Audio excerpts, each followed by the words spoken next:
মাশাআল্লাহ মাশাআল্লাহ। আজানের ধ্বনি শুনেন, আজানের ধ্বনি মালয়েশিয়ায় কুয়ালালামপুর শহরে এশার আজান হচ্ছে।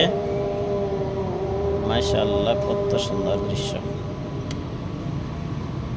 এই মুহূর্তে এশার সময় আমরা হোটেলে রয়েছি, নামাজ পড়তে যাব। এখানে একটা অনেক বড় মসজিদ আছে। আজানের আওয়াজ শুনতে পাচ্ছেন?